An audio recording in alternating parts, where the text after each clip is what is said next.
எல்லாருமே கிட்டத்தட்ட ஒத்த கருத்துள்ள ஆட்கள் தான். ஸோ ஒத்த கருத்துள்ள ஆட்கள்கிட்ட போயிட்டு அத்தனை விஷயத்தை திருப்பி பேச வேண்டிய தேவையோட அவசியம் இல்லை.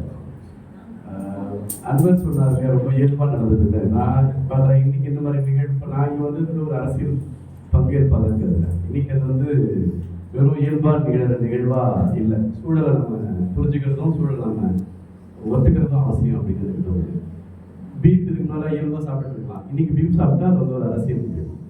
ஸோ அரசியல் எது அப்படி மாறி போனதுக்காக நம்ம வருத்தப்படலாம். ஆனால் அது அப்படி இருக்கு அப்படிங்கிறது யதார்த்தமான விஷயம்.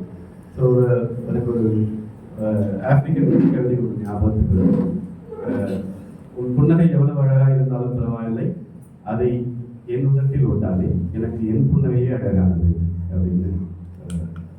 ஸோ ஒவ்வொருத்தருக்குமான புன்னகை தனித்துவமானது. அந்த பன்முகத்தன்மை தான் இந்தியாங்கிற நாட்டை வந்து அழகாக வச்சிருந்தது அப்படின்னு எனக்கு தோணுது. ஸோ பன்முகத்தன்மை இல்லாத சூழல் வர வர வர வர குறிப்பாக அதுலேயும் மதவாத சிந்தனை அதிகரித்து இன்னைக்கு வந்து அரசியல் நிகழ்வுகள் நாளுக்கு நாள் நம்ம பார்த்துட்டே இருக்கோம். நம்ம கழுத்தில் உடல் நிலையை நெரிக்கிற செயல்கள் தொடர்ந்து வந்துட்டு இருக்கிற இந்த காலகட்டத்தில் இந்த சூழலில் இந்த மாதிரியான நிகழ்வுகள் பல்கி பெருகணும். தொடர்ச்சியாக இது எது ஒரு இடத்துல இல்லாமல் இது திரும்ப இயல்பான நிலைக்கு மாறுகிற அளவுக்கு இது இந்த நிகழ்வுகள் வந்து பல்கி பெருகணும்னு நினைக்கிறேன். ஏன்னா இந்த பன்மைத்துவ தேசியம், ஏன்னா இங்கே இது வந்து ஒரு ஏதோ ஒரு வகையில் நம்ம பேசிட்டு இருக்கிற இதுக்குனால பேசிட்டு இருக்கிற தேசியம் வேற, இன்னைக்கு பேசிட்டு இருக்கிற தேசிய உணர்வு வேற. இன்னைக்கு நம்ம பேசிட்டு இருக்கிற தேசிய உணர்வுங்கிறது ஒரு மதவாத தேசியத்தை பேசிட்டு இருக்கோம். ஆனால் இந்தியாங்கிறது ஒரு பன்மைத்துவ தேசியம் தான். நான் படித்த காலத்தில் நான் பார்த்த காலத்தில் அது ரொம்ப பல நூற்றாண்டு இல்லை, ஒரு 20 வருஷத்துக்கு முன்னால், ஒரு 25 வருஷத்துக்கு முன்னால் நாம் பார்த்தது.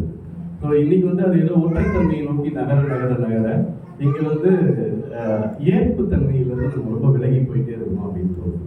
சகிப்புத்தன்மை இல்லை, இது ஏற்புத்தன்மை. நானாக இருக்கேன், நீங்களா இருக்கேன். இப்போ நீங்கள் வந்து இப்போ இந்த இடத்துல வந்து இது இருக்கலாம், முஸ்லீம்கெல்லாம் இருக்கலாம். நான் ஏத்திஸ்டாக வளர்றேன். நான் கடவுள் மறுப்பு முன்மொழி நம்புகிற ஒருத்தனாக இருக்கிறேன். இப்போ எனக்கும் இங்கே இடம் இருக்கு. நான் உங்களை புண்படுத்த போறதில்லை, நீங்கள் என்ன புண்படுத்த போறதில்லை. நான் உங்களுடைய இருப்பை கேள்விக்குள்ளாக்க போறதில்லை, நீங்கள் என்னுடைய இருப்பை கேள்விக்குள்ளாகாத வரைக்கும் நம்ம வந்து இங்கே ஒற்றுமையாக இருக்கிறதுல எந்த சிக்கலும் இல்லை. நீங்கள் இருப்பையை கேள்விக்குள்ளாக மாத்திர அந்த நிகழ்வுகளுக்கு இந்த மாதிரியான ஒன்றுபடுதல் ரொம்ப ரொம்ப அவசியம் அப்படின்னு படுது. அது இயல்பாக மாறுகிற சூழல் வரை இன்னும் வரணும். நான் இந்த இடத்துக்கு வந்து அன்பு கூப்பிட்டப்போ ஓகே உடனே நான் வந்துடுறேன் அப்படின்னு சொன்னது வந்து நான் வந்து ஒரு அரசியல் நிகழ்வாக தான் பார்க்குறேன். அப்படி தான் நான் வந்து பங்கேற்கிறேன்.